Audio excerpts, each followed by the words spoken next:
ملکا ذکر تو گویم که تو پاکی و خدایی. نروم جز به همان ره که تو راه نمایی. همه درگاه تو جویم، همه از فضل تو پویم، همه توحید تو گویم که به توحید سزایی. همه عزی و جلالی، همه علمی و یقینی، همه نوری و سروری، همه جودی و جزایی، همه غیبی تو بدانی، همه عیبی تو بپوشی، همه بیشی تو بکاهی، همه کمی تو فضایی. نتوان وصف تو گفتن که تو در فهم نگنجی، نتوان شبه تو گفتن که تو در فهم نیایی.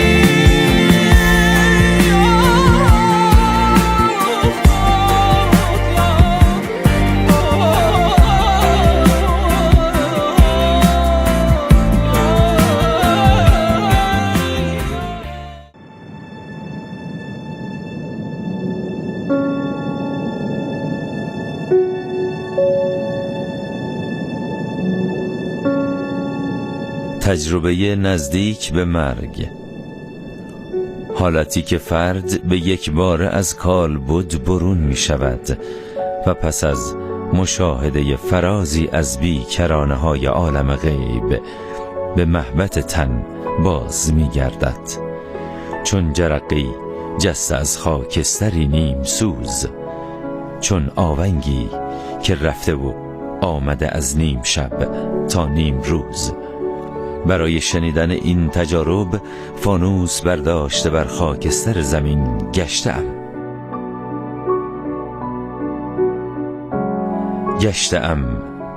تا بشنوم تنین آونگ ها را، بشنوم غریو جرقه ها را، در صدای آنان که بی اراده بی درگذشت از در گذشته و بازگشتند.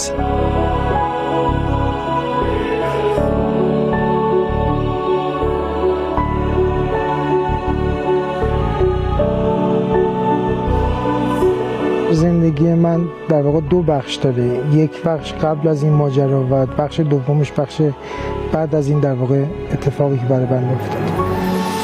و یکی از دلایلی که اصلا به کار درمان در واقع من سوق پیدا کردم این بود که در همون بیمارستان با خودم عهد بستم که بعد از اینکه از بیمارستان مرخص شدم بعد از اون بتونم به کار درمان برم و کاری برای بیمارا بتونم انجام بدم. تا زمانی که این اتفاق برام نیفتاد، یکی از فوبیاهایی که من در دوران شاید از بچگی میتونم بگم با خودم هم میکردم این بود که من اگر بمیرم چه اتفاقی میفته، اگر زودتر از من پدر مادرم فوت کنن چه اتفاقی. همیشه از مرگ هراس داشتم. اینه که میخوام بگم که این تجربه که خودم کسب کردم شیرین تر از مرگ در دنیا وجود نداره. برای من حداقل اینجوری بوده، وجود نداره، نداشته و نخواهد داشت. چه اتفاقی افتاد؟ سیامک دولتخواه هستم، متولد اردیبهشت ماه سال 1362، کارشناس دستیار جراحی هستم. به مدت 23 ساله که در واقع در شغل دستیار جراحی مشغول به کار هستم. پدرم اصالتا برای استان اردبیل هستن و مادر هم برای در واقع آذربایجان شرقی تبریز. من یه نوجوان 19 ساله بودم در اون سال، در سال 1381 این اتفاق افتاد.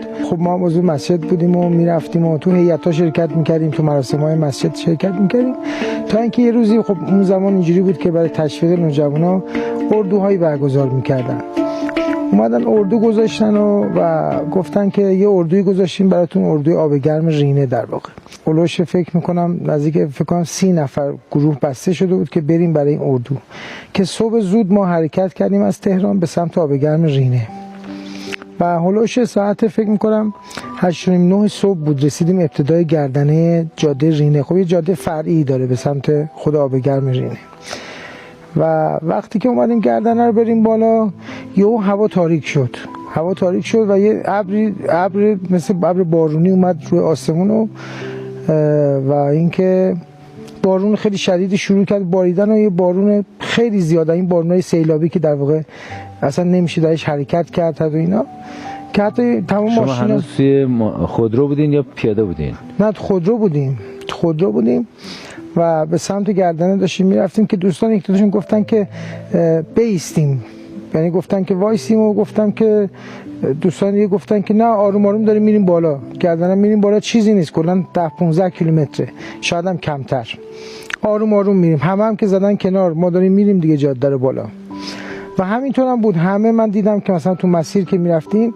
در کنار در نشسته بودن و دیدم که همه خانواده‌ها با ماشینا زدن کنار، یعنی جاده اصلا قدرت دید نداشت به هیچ عنوان چون بارون خیلی شدیدی گرفته بود.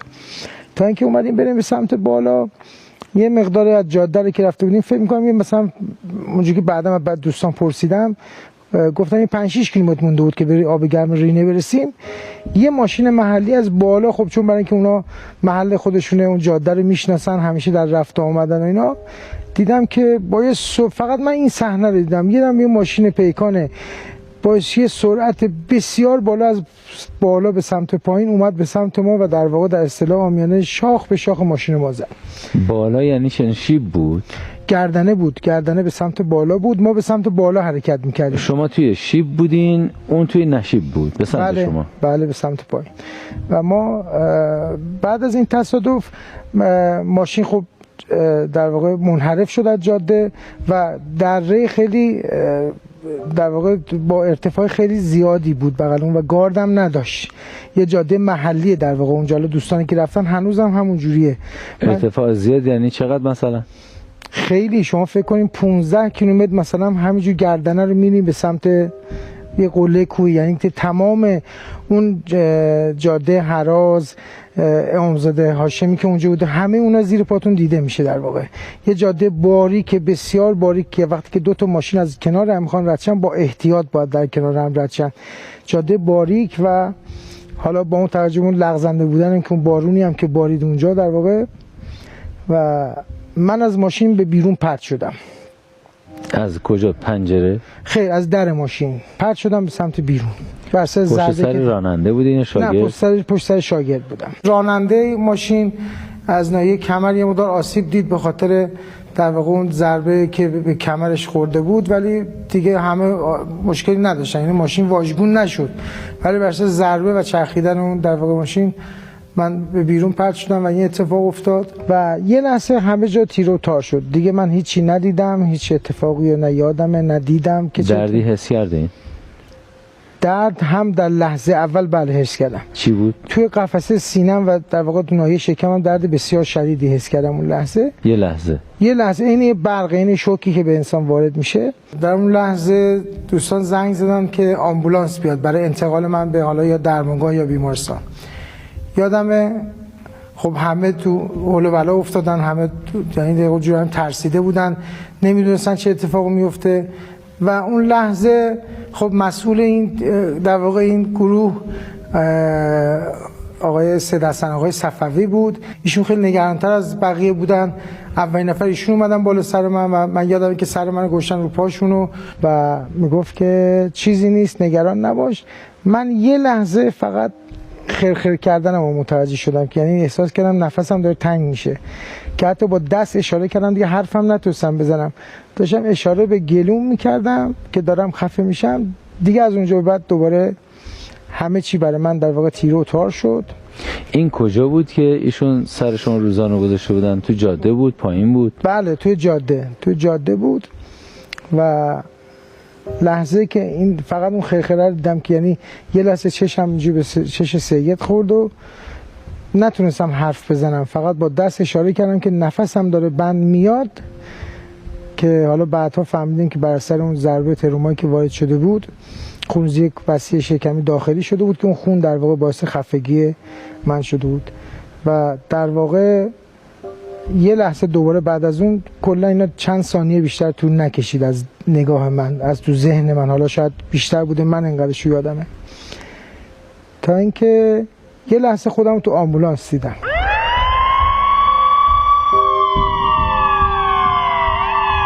یه لحظه خودم رو دیدم رو تخت آمبولانسم.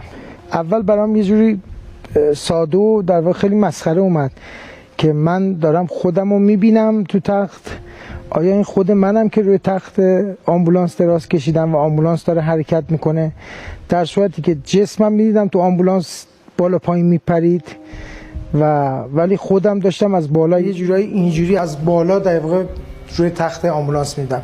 حرکت خودرو روی دست اندازه روی شما اثری نداشت؟ خیر نداشت، نمیذاشت، اثر نداشت، ولی میدیدید که اون روی اون اثر داره؟ بله. حتما اون آقای رئیسی و اون سید صفوی هم اونم همینطور؟ بله همینطور. اولین لحظه برام یه خورده سخیف می اومد، یه خورده خیلی مسخره می اومد که من خودم روی آمبولانس و تخت آمبولانس خوابیده بودم، اون پرستار بالا سرم داشت کار انجام میداد، اکسیژن میذاشت، کار اولیه میکرد و این دوتا دوستانم هم در کنار پرستار نشسته بودن. کدوم دوستان؟ هم آقا سید حسن صفوی بود و آقای مهدی رئیسی بود که دوستانم بودن. درد داشتین؟ خیر. ترس هم نداشتم، چون متوجه موضوعی نبودم، که اصلا در واقع این واقعه چیه، از کجا و چیه دارم من اینجوری میبینم. خب سوال داشتین؟ بله، که چرا من خودم رو اینجا دارم میبینم و اینی که این بالاست که و اون کسی که پایین خوابیده، اینی که میدونستم خودمم، اونی که رو تخت آمبولانسه میدونستم که خودمم، ولی میگذشتم چون نگران خودم بودم. خودم یعنی کدوم خودم؟ نگران اون جسمی که روی تخت بود که چه اتفاقی افتاده، چرا من اینجوری شدم، چرا اینا اینقدر نگران منن.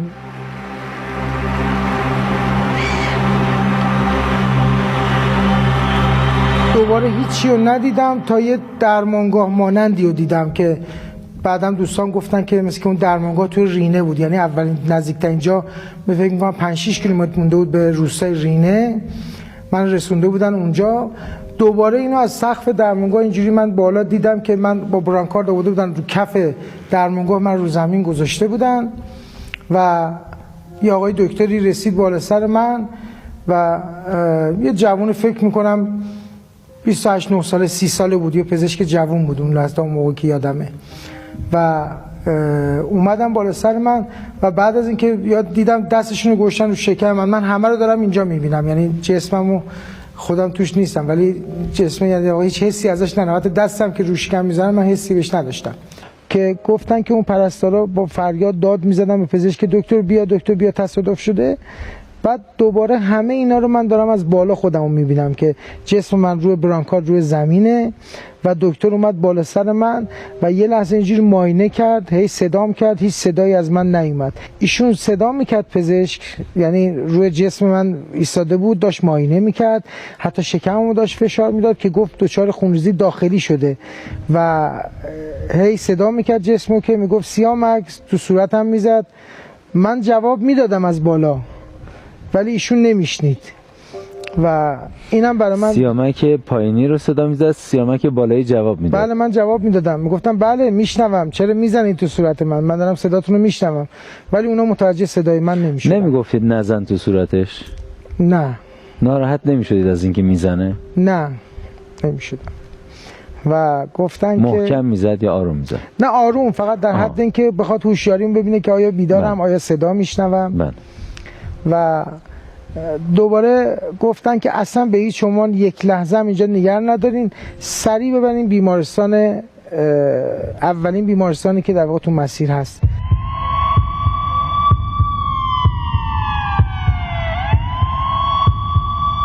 فکر میکنم یک ساعت رو مسیر از رینه تا آمل اگر اشتباه نکنم و این آمبولانس همینجا آژیر کشان میرفت به سمت آمل و من هم داخل در واقع آمبولانس همینطور دارم خودمو میبینم که توی مسیر آقا سید حسن اینا داشتن هی با آقای رئیسی داشتن با تهران تماس میگرفتن که اطلاع بدن هم بابت اتفاقی که افتاده، هم صادقی که اتفاق افتاده و حالا مسئولیتایی که داشتن به در واقع مسئولای بالا دستشون اطلاع بدن که اتفاق افتاده و لحظه خبرها رو داشتن میدادن که الان داریم میبریمش بیمارستان آمل. من خارج از تهران بودم برای ماموریت کاری. یکی از دوستان قدیمم که از غذا هم محله‌ای هم بود با ما، بچه محلمون هم بود، اونجا هم اون زمان محدودیت تلفن همراهی هم بود. با من تماس گرفتش که خبر داری شما از آقا سیامک؟ که من گفتم که نه، چه خبری؟ گفت فکر میکنم سیامک حالش خوب نیست، تصادف کرده احتمالا. خونه نشسته بودیم، باباش بود و من بودم و دخترم موقع کوچیک بودش. بعدن شب ساعت 12 بود، اومدن در ما رو زدن. من رفتم در رو باز کردم، گفتم بله. 2 نفر بودن. دیدم من اومدم، اون 2 نفر برگشتن عقب که مثلا خواستم به من نگن. گفتن آقاتون هستش؟ گفتم بله. خیر باشه. گفت بی زحمت صداش کنین. گفتم باشه. اومدم گفتم به بابای بچه‌ها، گفتم رضا پاشو برو ببین کیه، با شما کار دارم.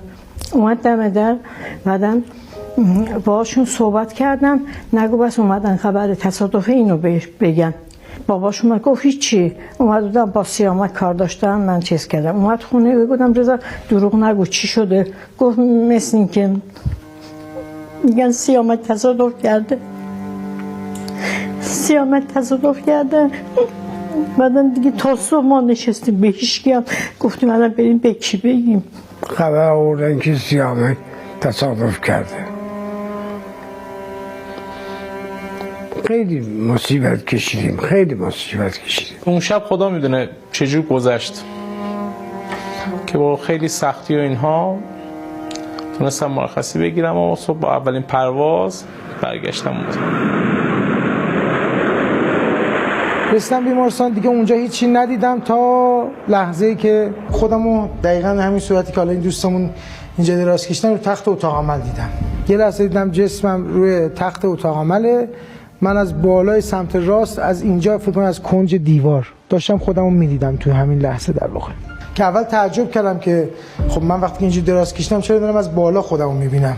دیدم که اون جراحی که اونجا بود، دیدم ایشون چاقو گشته و خیلی با استرس و خیلی با یه جورایی دلسوزانه داد میزد، فریاد میزد به این تیم بیهوشی که بجنبین، زود باشین که خب بحث لوله گذاری که میکنن و انجام میدن زخور زمان بره. جراح دقیقاً همین سمت که من وایستادم چاقو روی شکم من، قفسه سینه من گذاشته بود و شروع کرد به برش دادن شکم من که به سمت پایین در واقع شکمو از اینجا شکافت تا پایین. چاقو رو که گذاشت روی شکم من، بعد از اینکه شروع میخواست بکنه به این کار دیگه دوباره اینجا قطع شد. من خودمو ندیدم و در طول جراحی هم ندیدم جراحی بشم. لاپاراتومی وسیع شکم شدم، یعنی شکمم 33 سانت باز شد به علت اینکه خونریزی خب کبد کلا داغون شده بوده، طحال، روده و شکم همه اینا دچار پارگی و خونریزی شده بود. قبل از اینکه خودتون رو توی اتاق عمل ببینید، دفعه قبلی که گفتید دیدین برای بار دوم این بود که توی ورودی درمانگاه رینه بود، درسته؟ بله. خیلی خوب. از اونجا تا اتاق عمل دوباره توی آمبولانس. توی آمبولانس هم میدیدین همچنان؟ بله. پیوسته؟ نه، دقایق دیدم خودمو، خیلی کم. جای قطع شد. بله قطع شد. این که چرا تجربه گر گزارش میکنه که من میدیدم و بعد نگاه من قطع میشد. قطع میشد به شکلی که دیگه نه از حدقه چشم مادی میدیدم نه از بیرون. این قطعی ها مفهومش چی هست؟ چند فرضیه میشه براش متصور بود. فرضیه شخصی بنده این هست که زمانی که این اتفاق میفته زمانی است که فرد دوباره به بدن برمیگرده و این به نوعی حالت کشمکش و آمده شده فرد به درون تن و رفتن به بیرون از تن هست. وقتی برمیگرده به درون بدن اما توان این رو نداره که چشمش رو باز کنه و در واقع گوش و چشم و حواس به کار نمیافتن، این همون حالتی که میگه قطع شد. دوباره بیرون میبینه، دوباره برمیگرده توی بدن، قطع میشه. بعدها اینو من شنیدم، از برادرم شنیدم که اون روز یکی از پزشکان در واقع نفر اول استان مازندران به علت بیماری که داشت، حالا نمیدونم بیماریش چی بود، آورده بودن اون بیمارستان عملش کنن و 2 از پزشکان حاذق اون منطقه استان مازندران که یکیشون آقای دکتر باشه میان برای عمل جراحی اون آقای دکتر لنگری بود اگر اشتباه نکنم. و لحظه که عمل تموم میشه از اتاق عمل که میان بیرون متوجه میشن که با سر و صدا دارن یه نوجوان 19 ساله‌ای که حالا من بودم دارن میارن به سمت داخل بیمارستان. ایشون که داشتن دست میشستن که بیان بیرون، جراحیشون تموم شده بوده و سوال میکنن که موضوع چیه، میگن که همچین چیزیه، یه جوونیه. خب میبینن که خیلی ورم کردم، در واقع شکمم باد کرده، میگن که اینجوریه، آمبولانس آورده، تصادف شده و این همچین اتفاقی افتاده و میگن که بیارین من خودم عملش میکنم، در صورتی که اصلا برای اون بیمارستان نبودن. حالا لطف خدا یا در واقع مرحمت ایشون بوده و برمیگردن دوباره به اتاق من.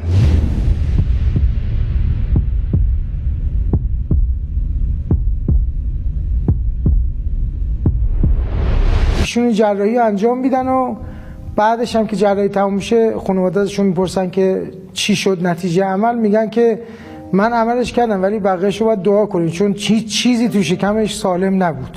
میگه بالا من باز کردم کبد رو داخل یه توری گذاشتم. خود توری در اصطلاح اون موقع ما متوجه نبودیم، الان متوجه میشن که یه وسیله‌ای از توری‌هایی هست به اسم مش که با حرارت بدن آب میشه و نه برای این کبدی که کاملا از بین رفته. کبدی عضو خیلی حساسیه در بدن که با کوچکترین آسیبی دچار خونریزی میشه و این کبد کاملا متلاشی شده بوده بر اثر ضربه‌ای که به شکم من و قفسه سینه من خورده بود. و میگن که من باز کردم، همین توضیح رو میتونم بهتون بدم، کبد رو داخل توری گذاشتم و شکم رو بستم، بقیهش با خداست.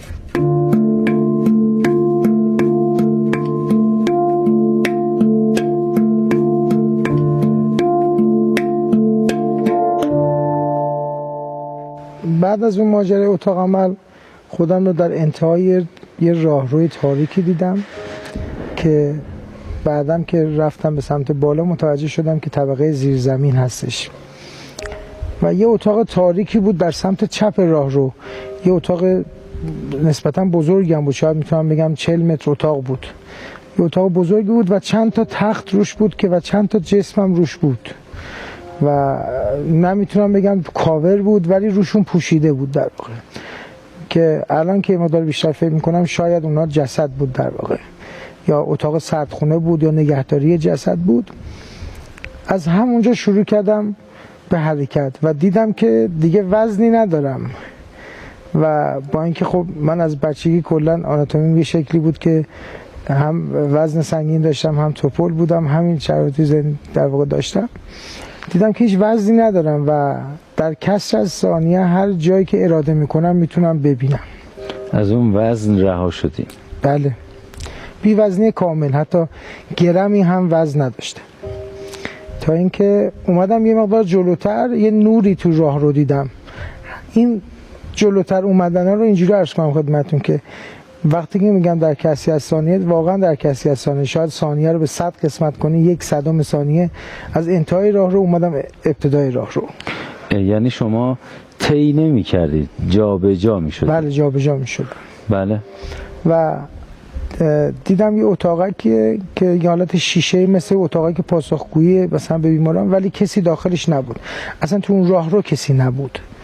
تو اون راه رو کسی نبود و فقط من بودم که یه لحظه اومدم به طبقه بالا، طبقه همکف و در واقع اون تریتمنت پرستاری یا اون استیشن پرستاری که اونجا بود و پرستارا داشتن مشغول پرونده نوشتن بودن و با هم صحبت‌های روزمره‌شون رو می‌کردن، کارهای بیمارا رو انجام میدادن و شروع کردم دونه دونه اتاقا رو رفتن، اتاقای بیمارایی که داخلش بودن میرفتم و فکر میکنم 2 یا 3 تا اتاق رو رفتم.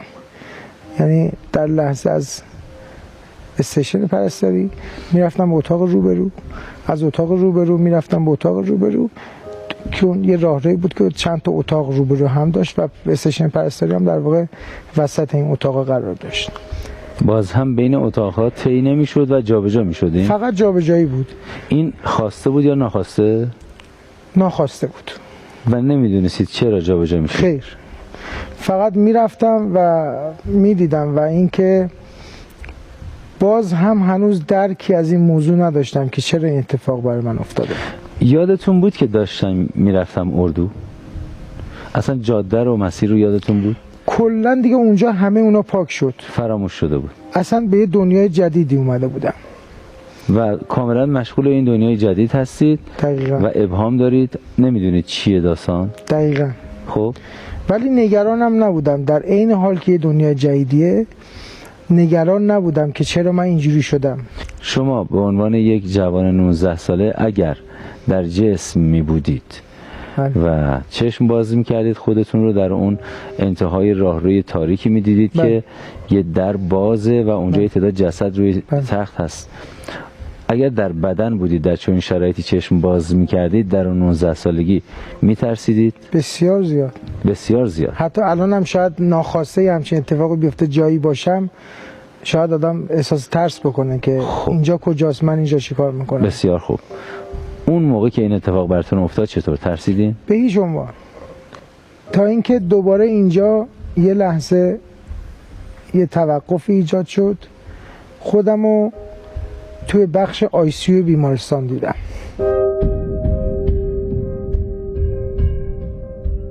بیمارستان 17 شهریور آمل. سلام مدیر محترم، کارکنان محترم، شما که بعداً اونجا رو ندیدین. خیر. با پای جسمانی برید و با چشم جسم ببینید. شما نشانه هایی بفرمایید. میشه چند سال پیش؟ حدوداً 22 سال پیش.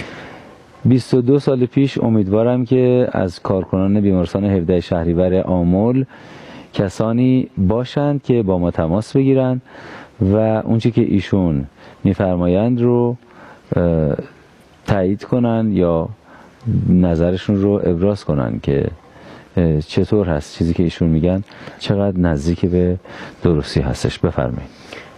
یه طبقه اولش که حالا نمیدونم یا اول یا دوم ولی بالاتر از همکف بود، یه راهروی داشت توی حیاط بیمارستان و کسانی که میخواستن ملاقات کنن بیماران ICU رو داخل محوطه ICU یا حتی داخل راهروی ICU نمی اومدن. از همون حیاط پله گذاشته بودن، یه راهروی مستطیلی دراز بود روبروی شیشه ICU، در واقع اون دیوار ICU شیشه کامل بود. می اومدن و از پشت شیشه بیمارانشون رو ملاقات میکردن برای یه ساعت خاصی. و من خودم رو در تنم رو خیر خودم رو خیر خودم رو این خودی که ایستاده ندیدم. این خودی که ایستاده. بله. خب و جسممو هنوز ندیدم. بله خودم. و تو اون راهرو یه لحظه اومدم و دیدم اقوام اومدن و کسایی که اون لحظه دیدم خب مثل این که بعدا متوجه شدم چند تا میفرستادن برای که ازدحام نشه. میگفتن 5 دقیقه شما برین 3 نفر ببینین بیاین دوباره. دیدم که شوهر خالم، خب من 3 تا شوهر خاله دارم، یکیشون از بچگی بهش عمو میگم و حتی یه امامزاده اونجا هست نزدیک همون بیمارستان 17 شهریور آمل به اسم امامزاده عبدالله. چون اصالت این شوهر خالم مازندرانی هستش، اینا هر سال عید نوروز 15 روز اونجا هن. یعنی از روز، یعنی سال تحویل هم هر سال اونجا هم با خانواده خودش، خانواده برادرش، خواهراش اونجا هستن و اتاقایی داره اجاره میکنن و نوروز اونجا در واقع میگذرونن. حتی سال تحویل هم تو همون امامزاده هستن.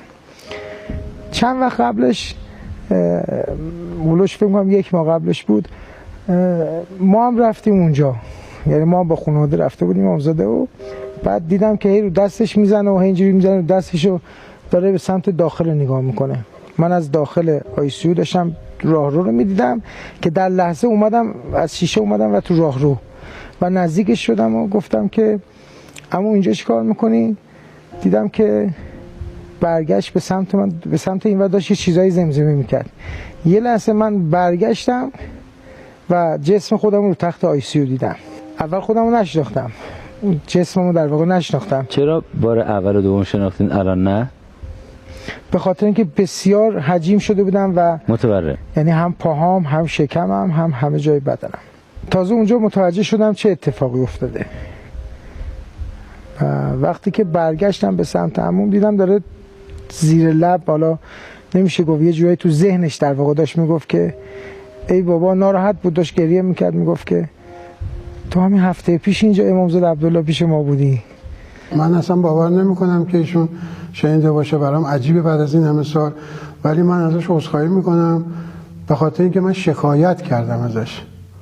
گفتم ای بابا، تازه امامزاده عبدالله بودیم، اینجا چی کار میکرد آخه؟ حالا من خجالت کشیدم چون این جمله رو به این با حالت شکایت گفتم. و اون لحظه یه لحظه در واقع توی بحتی رفتم. یه بحتی رفتم که تازه متوجه ماجرا شدم. بین 3 نقطه قرار گرفتید، شوهر خاله، اونی که رو تخته و خودتون. و خودم، بله. و اولین بار متوجه ماجرا شدم و تازه متوجه قضیه شدم که چه اتفاقی افتاده و احساس میکنم که مردم. اولین باره. اون دوباره قبل نه؟ خیر. و حتی تو اتاق عملم احساس میکردم که خب بیدارم و هوشیارم آوردن اونجا و دارم بیهوشم میکنن که عملم بکنن، ولی تو اونجا تازه به عمق قضیه پی بردم. و وقتی که برگشتم دوباره به سمت تختم، همونجا که دراز کشیده بودم، یک بار کامل از بالا تا پایین خودم رو نگاه کردم روی تخت، دیدم بله خودم، جسمم در واقع اونجا افتاده و اینکه زیر دستگاه هم در واقع در اصطلاح الان اینتوبه بودم، لوله گذاری کرده بودن و زیر دستگاه هم و حتی دم و بازدم هم از طریق دستگاه بهم داده میشه. و برگشتم دوباره به سمت راه رو، این دفعه پدرم و برادرم رو دیدم. دکترای بیمارستان می اومدن یه سرکشی میکردن و بدو می اومدیم از دکتر سوال میکردیم آقای دکتر مثلا حالشون رو به بهبود است، انشالله خوب میشن، که متاسفانه تنها جوابی که میدادن این بود که از دست ما کاری بر نمیاد برایشون انجام بدیم. تنها اصطلاحی که به کار بودن میگفتن دعا کنید فقط برایشون. باشون صحبت کردم، با بابام سلام علیک کردم، خب دیدم متوجه نشد. به خودم گفتم شاید سر شلوغه، حالا ناراحت، نگران، شاید اینجوریه. بعد با برادرم سلام علیک کردم، متوجه هیچی نشد. فقط دیدم که برادرم داشت، حالا فکر میکنم تو فکرش این بود که داشت مثلا آمبولانس هماهنگ میکرد برای اینکه مثلا انتقال بده منو به تهران و هی تو این ذهنش بود که این کارو چیکار کنم، اون آمبولانس رو چیکار کنم، با کدوم پزشک هماهنگ کنم. اینا رو همش تو ذهنش داشت ازش میگذشت. ایشون تو کما بود که اون 3-4 روز هر دکتری که میمد اعلام میکردن که به احتمال زیاد ایشون از کما نمیاد بیرون. من احساس کردم که ایشون تو اینجا زنده نمیمونه تو این بیمارستان با توجه به حالا شرایط وخیمش و مثلا حالا تخصصی که تو اون بیمارستان بود. حالا البته پدرم اجازه نمیداد، خود بیمارستان هم اجازه نمیداد که ایشونو جابجاش بکنیم، گفتن که اصلا امکانش نیست. دیدید داره اینجوری فکر میکنه؟ بله. در واقع میتونید به من کمک کنید تا درک کنم یعنی چی دیدم داره فکر میکنه، یعنی چی؟ دقیقاً با همین نگاه برادرم داشت به جسم من نگاه میکرد و در سکوت بود. خب و این تصویر حالا تصورش چی بود؟ تصورش این بود که اینو چجوری ببریمش بیمارستان، ببریمش تهران، اینجا بمونه، زنده میمونه نمیمونه، آیا با کی صحبت کنم برای انتقالش. داشت اینا رو تو خودش مرور میکرد. آیا تصویر میدیدین؟ آیا صدا میشنیدین؟ صوت میشنیدم. صوت؟ بله. کلمه؟ از دهانشون نه، ولی از تو مغزشون صداشون رو میشنیدم، با صدای خودشون میشنیدم، در درون خودشون داشتن صحبت میکردن. قبل از این اتفاق بر شما افتاده بود؟ به هیچ عنوان. اولین باره تعجب کردید؟ نه، تعجب نکردم. پاسخ همینه. ولی سوال من اینه که الان، یعنی بعد از اون تجربه، تعجب نمی کنید از اینکه اون زمان تعجب نکردید؟ حتما اینطوری که تعجب میکنم که بعدن، یعنی الان خودتون تعجب میکنید، میگید چرا من موقع تعجب نکردم؟ بله. این الان بهتون دست داد یعنی که بهش فکر کردید قبلا؟ خیر، فکر نکرده بودم. اولین باره بله. لحظه که برادرم اونجا بود همینجوری داشت فکر میکرد، تو خودش بود و منو نگاه کرد و یه مقدار ناراحت شد و بعد رفت به سمت پایین پلا و دیدم پدرم داره میاد بالا از پلا. منو نگاه کرد، یه سری تکون داد و دوباره همین اتفاق برای پدرم افتاد که دیدم تو دل خودش داشت فکر میکرد که چجوری جنازه رو ببریم تهران، کجا دفنش بکنیم. میدونستید منظور از جنازه کیه؟ بله. من فکر کنم تموم شده هستش، ما بگی خودی وایستادیم اینجا، ولی وایستاده بودیم دیگه، بچه‌مون وایستاده بودیم. با اینکه برادرم اون سالها سن زیادی نداشت، با من 4-5 سال تفاوت سنی داره، فکر می‌کنم 24-5 سالش بود، ولی کل کار، یعنی پدرم که دیگه به خاطر اون در واقع شوک که بهش وارد شده و واقعا هیچ ذهنیتی دیگه نداشت برای اینکه بخواد کاری انجام بده. وایساده بودم اونجا، کاری نمیتونستم بکنم که، فقط منتظر بودم که دکترها چی بگن.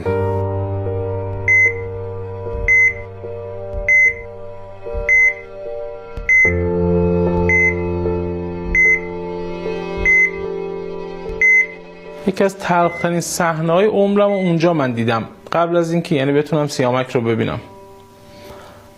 با یه حالت بدی از پدرم که کمر خمیده و ظرف چند روز موهای سفید و اون موقع نزدیک 48 سال 50 سالش بود، سنی نداشت، ابتدای میانسالی بود و دیدم که پدرم یه جورایی کمرش حتی خم شده و فقط تو حال خودش نیست، فقط سیگار میکشید، فقط گریه میکرد و فقط هم تو ذهنش این بود، فقط تو ذهنش این بود که بهزرا رو چیکار کنیم، دفن رو چیکار کنیم. چون برای اینکه مثل که بارها هر بار از پزشکا سوال کرده بودن که شرایط به چه صورت میشه، حتی برادرم برای اینکه بخواد به بیمارستان تهران منتقل کنه یا جای دیگه میگفتن که کاری دیگه نمیتونیم بکنیم، یعنی ما فقط شکمو بستیم دیگه، فقط باید دعا کنیم که خدا معجزه کنه تا اینکه بخواد در واقع این برگرده.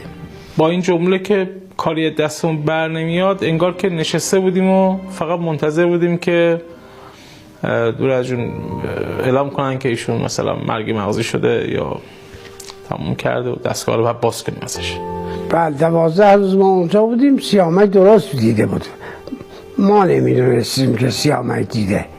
نمیدونم چجوری اینا رو مطرح کرده آقا سیامک، ولی خب امکانش نبود که ایشون نه ما رو بتونه ببینه، نه بتونه که حالا فکرایی که ما داشتیم و بتونه مثلا بشنوه، ولی کاملا همینطوره. بله ما تو اون چند روزه فقط به این داشتیم فکر میکردیم که ایشون انتقال بدیم و کارمون این بود که همون پشت شیشه فقط نشسته بودیم و منتظر بودیم که این انتقال انجام بشه با هماهنگی که باید داشتیم انجام بدیم.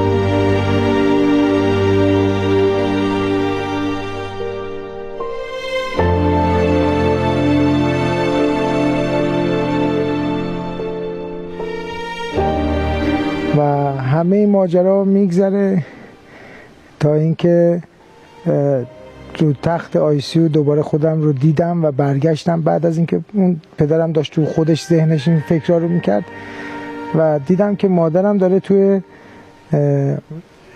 آیسیو با اون پرستار داره گریه میکنه و رفتم بالا سرش گفتم مامان چیه، چرا گریه میکنی، چرا سر صدا میکنی؟ بالای سرش تو ارتفاع یا پایین؟ کنار؟ نه اینجا در کنار مادرم بودم. برادرم، شوهرخاله‌ام و پدرم رو در واقع از یه مقدار با فاصله بیشتر، یعنی یک کوچولو از سطح زمین بالاتر. از سطح زمین یا سطح سر اونها؟ نه خیر، من از سطح زمین بالاتر بودم و به تبعیت از سر اونها هم بالاتر بودم دیگه در واقع. بله. حدوداً شاید نیم متر از بالاتر از اونها بودم. بله. یعنی یه چیز حدود 2 متر مثلا. بله دقیقاً. حالا کنار مادر هستی؟ کنار مادر بودم، کنار مادر بازم با فاصله کم ولی در کنارش بودم، میگم نه روبروش بودم نه بالا سرش بودم. گفتم که چی شده، چرا گریه میکنی، چرا داد بیداد میکنی؟ دیدم توجه نمیکنه، هر چی بهش گفتم نه توجه نمیکنن. دیدم اون پرستار میگه که بابا من مادرشم، من تهران الان رسیدم، به من نگفتم، بذارین فقط من یه لحظه ببینمش. و نمیدونستید کیو میخواد ببینه؟ چرا اومده بود که منو ببینه. آها، پس چرا میگفتی چرا گریه میکنی؟ خب چرا گریه میکنی یعنی گریه نکن. بله. ناراحت بودم از اینکه سوال نداشتی، داشتی دل داری. آره چرا گریه میکنی، چرا ناراحتی میکنی، اتفاقی نیفتاده، چیزی نشده. بله. که پرسش دلدارانه بوده. بله. که برگشتم و من پایین پای خودم ایستاده بودم و مادرم اومد بالا سر من و دست من رو گرفت و با اینکه دست من رو گرفته بود من احساس نمی‌کردم، نه فشاری. دست منو گرفت؟ دست جسمم رو گرفت. دست تن رو گرفت؟ بله، اون جسمی که روی تخت دراز کشیده بود. قرار شد تن و من.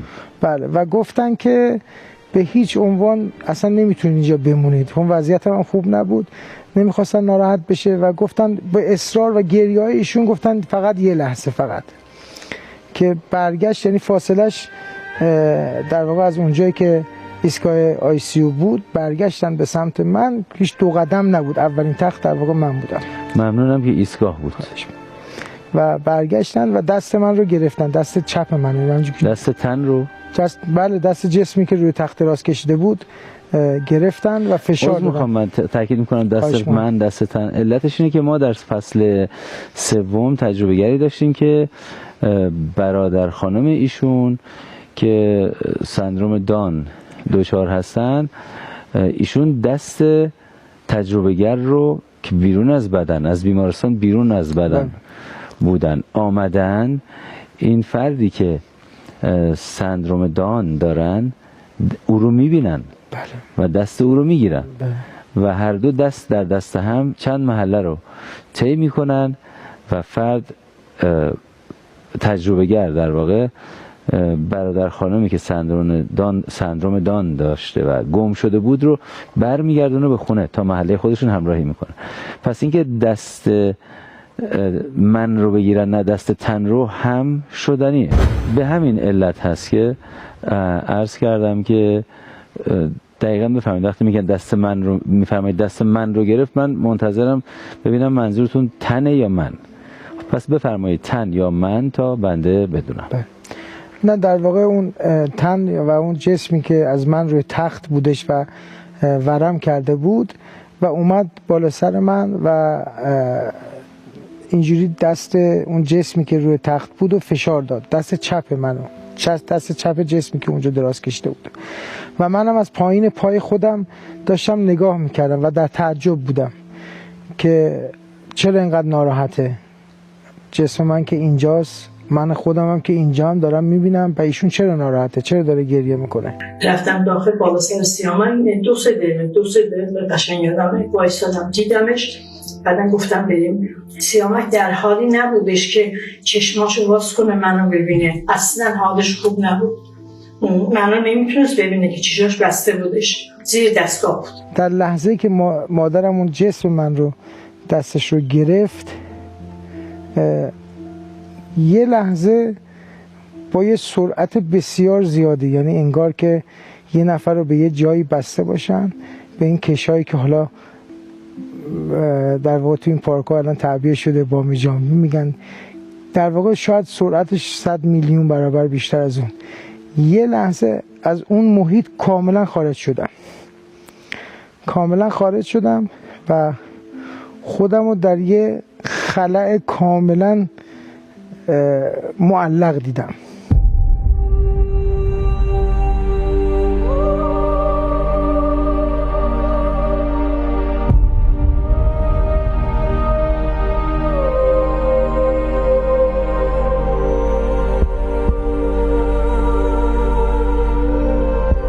در ابتدا وارد یه محوطه‌ای شدم، میشه گفت مثلا مثل فضا. اول تاریک بود ولی در لحظه که ورود کردم یه حالا میشه گفت نمیدونم تونل، راهرو، ولی من اینجوری تشبیهش میکنم مثل توی فیلم ها حالا نشون میدن عکسایی که مثل راههای کهکشانی که اینجوری در واقع نورای سفید داره و اینجا حالت مورب داره به سمت بالا. مارپیچ؟ بله خیلی مارپیچای کم، نه مارپیچ زیاد در واقع، ولی یه جایی به سمت چپ و یه جایی به سمت راست و با شیب ملایمی به سمت بالا بود. در ابتدای اون راه وایسادم، نور بسیار شدیدی داشت، مثل یه اولش یه حالت راهرو، یه حالت میشه گفت تونل مانند که نور سفید بسیار شدیدی داشت. در اونجا کسی رو ندیدم، نور انقدری بود که فقط تونستم سرمو بنزم پایین و برم جلو و چند قدمی که به جلو رفتم، البته قدم که میگم پا روی زمین نبود، از زمین فاصله داشتم و داخل اون تونل قرار گرفتیم و همه یه دسته آدمی خب خیلی زیاد به یه سمتی داشتیم میرفتیم هممون و تک و توک چند نفری بودن که شاید مثلا برمیگشتن از اون راه مخالف. در واقع تمام کسایی که تو اون راه رو میدم همشون آقا بودن، من خانم ندیدم و تمام اون آقایون در عین حال که لباسی تو تن نداشتن ولی در عین حال پوشیده بودن، یه حالت مثل راهپیمایی، یه جمعیت خیلی عظیمی. اینها همه توی همون مسیر بودن که شما بودین؟ بله. جلوتر از شما یا جلوتر از من بودن؟ جلوتر. من شما با همه اینها فاصله داشتی یا درون این جمعیت؟ نه چسبیده به همین جمعیت، درون جمعیت بودم. درون جمعیت و به سمت بالا میرفتیم. خب حالا که این از اینها نوعی از پیکره، نوعی پیکره میبینید که دارای سر هستند، آیا عمودن افقن موربن. خیلی حالت ایستاده، خیلی همه عادی ایستاده انگار داریم میرن حرکت میکنیم. این بله. مسیر رو همه ایستاده میرن؟ بله همه میرن. پا میزنن؟ خیر همه معلقن، همه رو هوا. بسیار خوب. این چیزی که نه پوشش هست نه پوشش نیست، آیا احساس میکرده در یک حالت وزش قرار گرفته این سرعت رفتن باعث میشه این پوشش مثلا باد بزنه؟ به شما ثابت بود. بله. میشه گفت شاید با یه نوری متمرکز که در واقع روی نقطه اتفاق افتاده، اون نور اونو میپوشون اون جسم، فقط سر به بالا، حتی گردن هم نمیدیدم، سر رو میدیدم. مثل صفا و مروه که توی در واقع مکه دوستانی که میرن، من که سعادت نداشتم ولی توی تلویزیون میدیدم کسایی که مثلا تو بحث اون صفا و مروه که میرن، همه لباسای سفید، همه به یه سمتی دارن میرن، دقیقاً یه همچین حالتی داشتن و همه خوشحال، بلا استثنا همه خوشحال. و جالب اینجا بود که اینجا که ما داشتیم به سمت بالا میرفتیم پر از نور بود، ولی اونور اونایی که می اومدن یه جو حالت تاریکی، نمیشه گفت مطلق، مثلا حالت خاکستری مانند، یه همچین رنگی داشت اون راه رو که اونا داشتن تک و توک برمیگشتن و معلوم بود از چهرهاشون که آدمای ناراحتی بودن.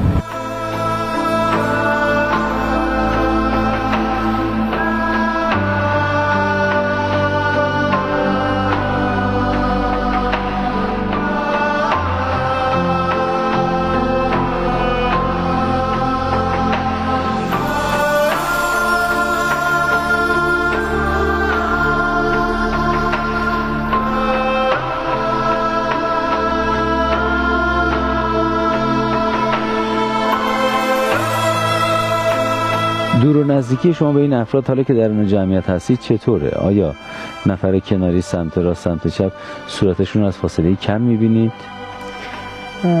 کناری ها رو که نمیدیدم، پشت سر روبروی ها رو میدیدم و اونایی که جلوتر رفته بودم به سمت این شیب میتونستم صورتشون رو ببینم. همه به سمت جلو، کسی بر نمیگشت عقب نگاه کنه. صورت اینا مثل انسانهای عادی بود؟ بله انسانهای عادی بود. سفید پوست، سیاه پوست، زرد پوست؟ همه جور انسان دوش بود. سیاه پوست هم بود؟ ندیدم ولی همه جور بود. و یعنی نمیشه اهلیت و نژاد و ملیتی ازشون درک کرد؟ خیر به شما. بله. ریش، سیبیل، مو؟ همه افراد عادی، یعنی صورتایی که در طول روز شما فرض کنید میبینید همینا افراد عادی با هم دیگه صحبت غیر از می‌کردن؟ اون زرق و برقی که در این دنیا وجود داره، بله همه صحبت میکردن ولی همه خوشحال بودن، همه بود، مثلا متوجه حرفاشون نمیشدن. خب این صحبتایی که با هم داشتن لب میزدن یا نه؟ بله صحبت میکردن. مثل پدر و برادرتون که فکر رو میشنیدید ولی لب نمیزدن؟ نه خیر نبود. ولی بسیار اصلا نمیتونم اون شوق و اشتیاقی که تو اون جمعیت بود و هیچ وقت در واقع به تصویر بکشم. میدونستید شوق به چی؟ نه، همه به یه سمتی میرفتن و شاد و خوشحال بودن. اگر این دنیا و آن دنیا رو بخوام با هم مقایسه کنم، برای من اینجا یه خواب و یه در واقع پوچ بودنه، یعنی این ور رو به خواب و اون ور رو به بیداری در واقع تعریفش کنم. در واقع اونجا مثل بیداری بود. بله. تازه اونجا تازه به دنیا اومده بودم و اومدم شروع کنم به زندگی اونجا. بله. و اینجا مثل خواب بود. تازه فکر میکردم که اینجا در یه دنیا عالم دیگه‌ای بودم، تازه اومدم روی زمین دارم شروع میکنم زندگی. پس زندگی شروع شد.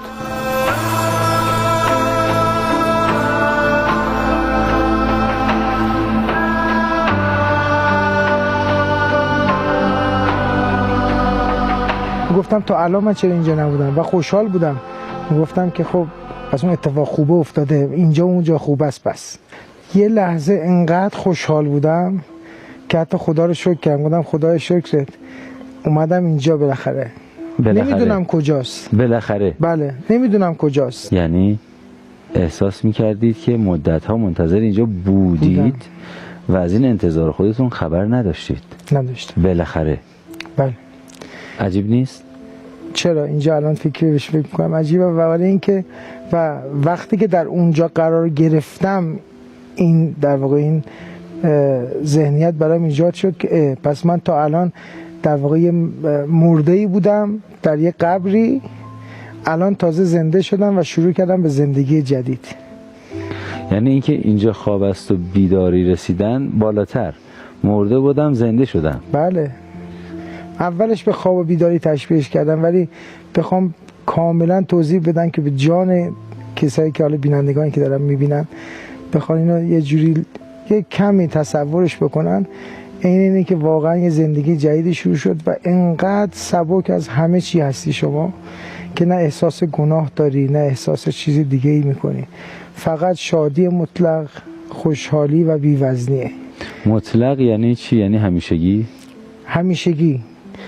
احساس میکردی تموم نمیشه؟ این هیچ وقت اون دنیا تموم نمیشه.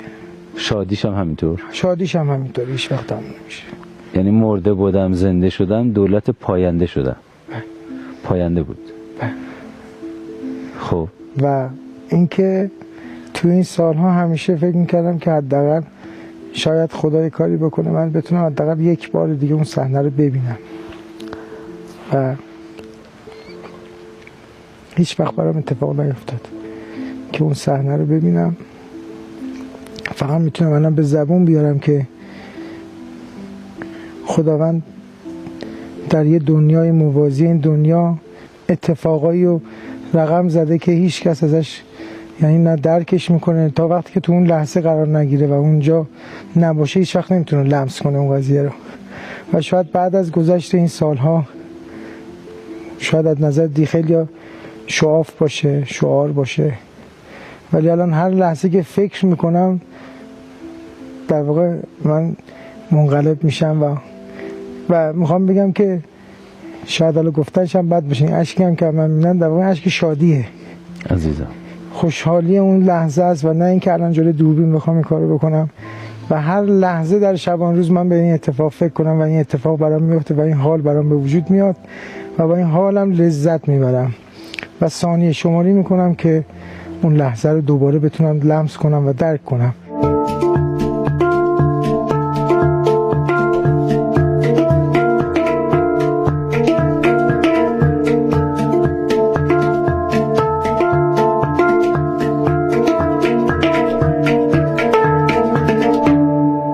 که به سمت بالا که رفتیم در واقع یه شیبی به سمت چپ و یه شیبی به سمت راست پیدا کرد، اوریبی در واقع پیدا کرد و جاده و یه لحظه همه چی وایساد. همه چی یعنی افراد؟ اصلا کل اون در واقع اون فضا، اون افراد، یعنی فیلمی که تو استوب نگهداری من وایسادم و دیگه اون جمعیت رو ندیدم. جمعیت حذف شد؟ حذف شد، اون راه حذف شد، هم راه بالا هم راه برگشت، اون نور حذف شد، اون افراد حذف شدن، فقط من موندم در یک جا. عین اینکه یک نفر اینجوری با دستش به من گفت بیست. خودم رو یه لحظه توی یه کوچه‌ای دیدم، یه کوچه پهنی دیدم که انتهای کوچه به یه نوری وصل میشد و داخل اون کوچه خیابونای قدیمی و خونه های قدیمی داشت، خونه های خیلی قدیمی که حتی شاید اون بافت من توی اینجا هم ندیده بودم، یعنی شاید تو شهر خودمون هم ندیده بودم. و یه پیرمرد میشه گفت متوسط قدی بود در واقع به سمت من اومد. یه آدم عادی بود ولی میگفتن سید، گفتن سید داره میاد که یه کلاه مشکی سرش هم گذاشته و این کلاهی که حجاج میذارن سرشون کلاه معمولی، کلاه نخی، و گفت دستتو باز کن. اینجوری به سمت من دستشو اینجوری کرد، من دستمو باز کردم و یه انگشتری به من نشون داد و گذاشت دست من و دست من اینجوری فشار داد که بست و گفت که شما به حرمت این انگشتر برمیگردی. دیگه آقا سید رو ندیدم تا اینکه برگشتم به این سمت نگاه کردم، یه دو تا نور خیلی زرد، خیلی زیاد، نور خیلی قوی ولی زرد بود این موقع، نور دیگه سفیده نبود. این دفعه خودم رو با ضرب بسیار شدیدی رو جسمم تو تخت آیسیو دیدم. سنگینی خودم رو احساس کردم و دیدم رو تخت بیمارستان دراز کشیدم و اولین نفری هم که بالا سرم دیدم همون آقای دکتر جراحی بود که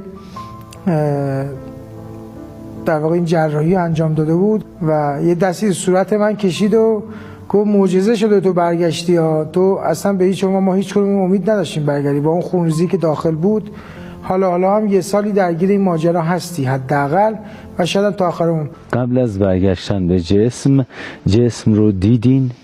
خیر، حتی یه لحظه کوتاه؟ هیچ به هیچ شما، فقط از اون تاریکی یه لحظه که این دفعه دیگه اون ضربه رو خودم احساس کردم، رو جسم خودم احساس کردم. دیگه نزدیک 20 روز 1 ماه بیمارستان بودم و همه در تعجب بودن، از پزشک، کارد پرستاری، و وقتی که به پزشک زنگ زدن، خب پزشک اون بیمارستان نبود. همون لحظه شاید کمتر از 1 ساعت حاضر شد تو در واقع اون بیمارستان حضور پیدا کرد و فقط میخندید. خب من اون موقع متوجه موضوع نبودم که چرا ایشون داره میخنده.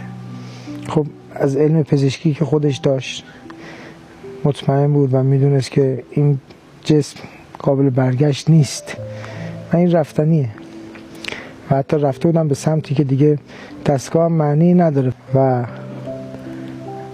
توی بخش بستری بیمارستان بودم. از آی سی او اومدم به بخش بستری، یه 20 روز 1 ماه اونجا بودم و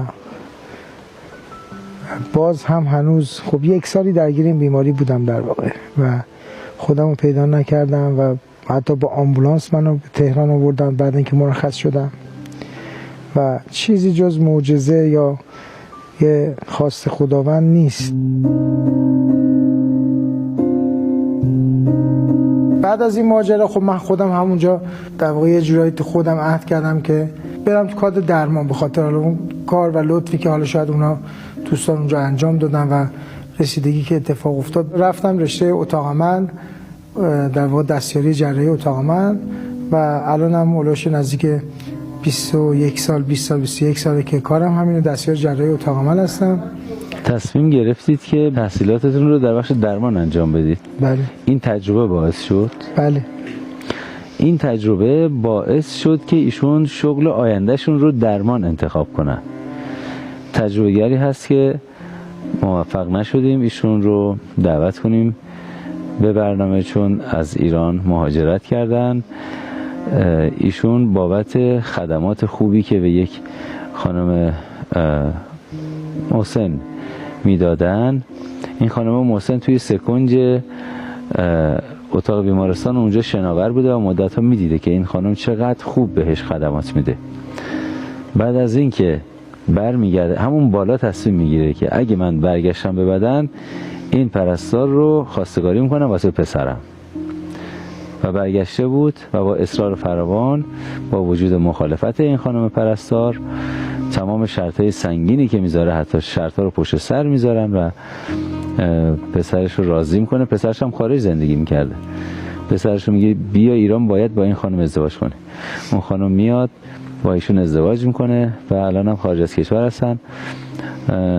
جذابیت تجربه از این جهت بود که فردی که بیرون از بدن بود، بیرون از بدن خواستگار این خانم پرستار شده بود و زندگی این خانم پرستار اینجوری تغییر مسیر پیدا کرده بود. حالا میزبان ما کسی هستن که شغل آیندهشون رو بابت تجربهشون انتخاب کردن، شغل شریف درمانگری. این مؤسسه ملی هستش که کار عامل منفعه انجام میده و سالانه 2 بار میرن و شهرستان‌های محروم و عملهای رایگان شکاف لب و کام و ناهنجاری‌های حین تولد انجام میدن و خدا رو شکر حالا قبول کردن که منم به این در واقع مؤسسه بپیوندم و اینکه از اون سال شروع کردیم، سالی 2 بار شهرستان‌ها رفتیم برای عملهای رایگان.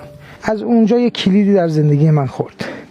به خودم یه ذره مغرور شدم، حقیقتشو بگم که خب غرور یا تکبر؟ نه، غرور بود. یه جوری شاید شعارش اینجوری باشه، یه جور حس افتخار به خودم که من بس در یه جایی قرار گرفتم بعد 10 سال که بتونم برم به یه سمتی که این همه سال براش تلاش کردم و به اینجا رسیدم.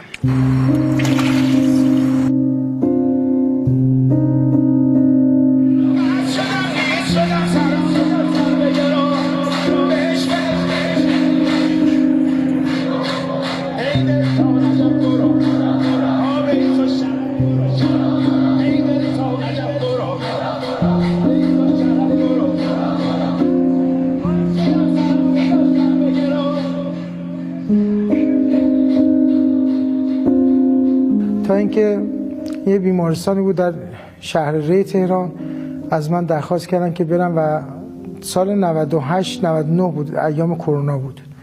در واقع اوج کرونا در سال 99 بود. گفتن که برای مسئول اتاق عمل شما رو خواستن و من دعوت کردن و رفتم اونجا و کارمون رو شروع کردیم. 1 ماه گذشت گفتن که اینجا هر سال یه تیم اعزام میکنه به عراق برای بحث اربعین.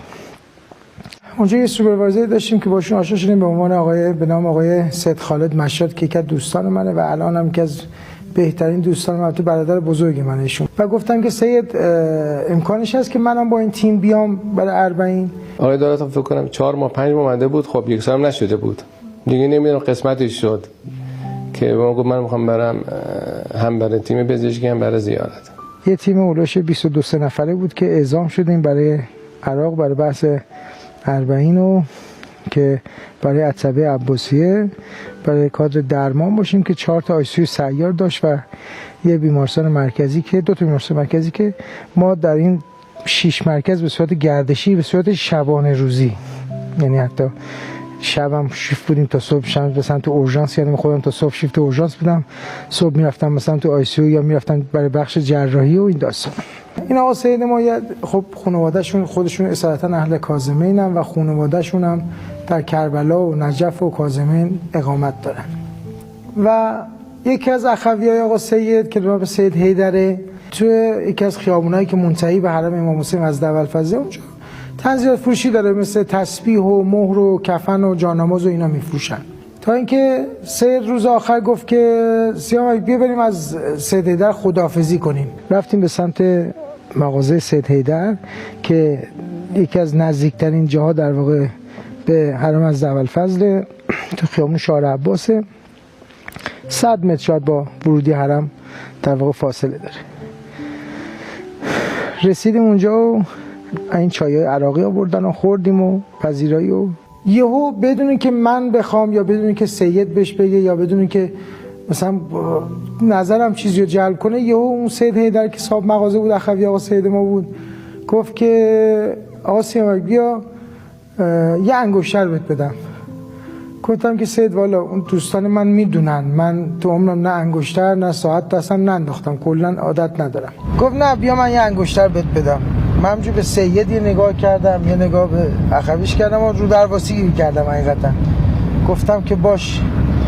بعد بدون اینکه من نظری داشته باشم چیزی رو بخوام یا ایشون بره بگرده 4 تا مثلا انگشتر بهم نشون بده بگه اینو نگاه کن از این خوشت میاد، نه، رفت اون ویترین پشت، حتی ویترین جلوم نبود، در یه شیشه رو باز کرد، دست انداخت. کو چند وقت پیش اینو از کاظمین خریدم، دست انداخت آورد بیرون، گفت که بیا انگشتر بدم بهت. بعد یه لحظه من برگشتم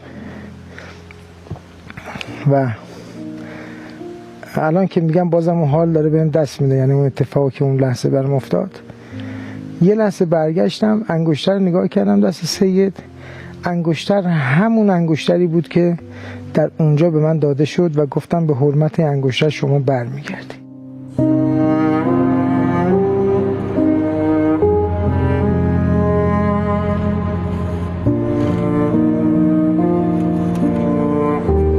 مغازه رو نگاه کردم، دیدم کوچه همون کوچه‌ای که در واقع اونجا من در برگشت یه لحظه در اونجا اون آقا سیدی اومد و اون انگشتر رو به من داد. تا مسیرم به در خانه‌ات افتاد حسین، خانه آباد شدم، خانه‌ات آباد حسین.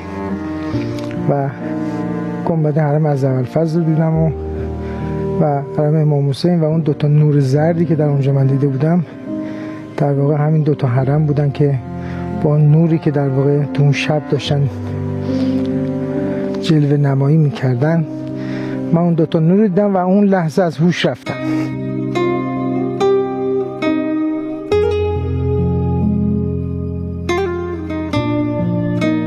رفت تو گریه و یک دفعه خیره شد و قش کرد رفت. یعنی ما میگیم قش، من از زنده پزشکی ما میگیم فنت کرد. یه دفعه بعدم صدا کردم پاشو بردیم بالا، من یه ضربه توی قفسه سینه‌اش زدم، انگار بعد از چند ثانیه به هوش اومد. اون انگشتر همراهتون؟ بله. نشون بدید. این انگشتر دیگه 1 ثانیه حتی از من جدا نمیشه، حتی در خواب. بعد از اینکه حالم جا اومد، یه خورده چایی و با قند و اینا بهم دادن، یه خورده سرحال که شدم، گفتن چی شده؟ خب به اون سید حیدر روم نشد. سید خالد این پرس چی شد؟ چرا حالت اینجوری شد؟ چرا هوش رفتی تو کاملا نفست رفت چند لحظه. گفتم سید بذار حالم جا بیاد بهت میگم. که اومدم گفتم بیا بریم خداحافظی کن بیا بریم. این ماجرا یه نیم ساعتی طول کشید، یه 20 دقیقه نیم ساعت طول کشید. ما رفتیم حرم و نشستم یه نیم ساعتی قشنگ دل سیر نشستم و درد و دل کردم و تازه اونجا به سید خالد گفتم ماجرا. گفتم یه انگشتر همون انگشتر بود که سیدم خیلی منقلب شد و اونم نشست پا به پای من، یه نیم ساعتی با هم یه دل سیر اونجا عزاداری کردیم. زندگی من 2 بخش داشت، یک تا قبل از این عراق انگشتر و قسمت دومش بعد از این انگشتر. بعد از اینکه گرفتم انگشتر رو دیدم روش نوشته شده امیری حسین و نعم الامیر. شما حتما گروه‌های مجازی دارید با پزشکان، با همکاران خودتون، حتما ارتباطات قوی و خوبی دارید. در این زمینه اقدام کنید، به باور خودتون برسید، نه اینکه بنده از تلویزیون پخش کنم. شما خودتون برسید و همینطور که به داد میرسید، به داد بیماران، بیش از این برسید. شما دادگران و به دادرسان بیماران هستید در سراسر کشور. خدا خیرتون بده که با اون گروه شریفی که دارید و کار خیر در سرتاسر کشور انجام میدید. سلام ما رو هم برسونید به همکارانتون. از اینکه سر قرار حاضر شدید من قدردانی میکنم. میزبان ما و بینندگان بینا ضمیر بودید و مهمان شدیم به تجربه خوب شما. قرار دیگر تنظیم کنیم آقا طوری زندگانی کنیم انشالله آقای دولتخواه که در آن فرامسیرها، در آن ابرراه‌ها انشالله شاد و خندان شتاب داشته باشیم برای رسیدن به اون مقصد و دستی نباشه که جلوی ما رو بگیره. انشالله بریم اون مسیر نور رو تا انتها و جاودانه همیشگی در شادی همه در کنار هم باشیم. شرطش اینه که اینجا درست و خوب زندگانی کنیم. من حاضرم با شما قرار بذارم، شما اگه قرار بذارید تلاش کنیم سر قرارمون بمونیم، شما هم با ما برقرار بمانیم، بر این قرار بمانیم و بیقرار بمانیم تا وقت قرار. خیلی خوش آمدید. ممنون از سلامت زحمت شما دوست.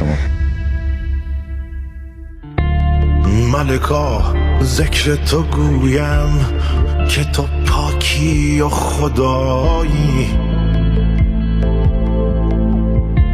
نروم جز به همان ره که تو امراه نمایی. همه درگاه تو جویم، همه از فضل تو پویم، همه توحید تو گویم که به توحید سزایی. نتوان وصف تو گفتن که تو در فهم نگنجی، نتوان شبه تو گفتن که تو در وهم نیایی. نبودین خلق تو بودی، نبود خلق تو باشی، نه به جنبی نه به گردی، نه به کاهی نه فضایی. همه عزی و جلالی، همه علمی و یقینی، همه نوری و سروری، همه جودی و جزایی. نتوان وصف تو گفتن که تو در فهم نگنجی، نتوان شبه تو گفتن که تو در راه نیایی. نتوان وصف تو گفتن که تو در فهم نگنجی، نتوان شبه تو گفتن که تو در راه نیایی.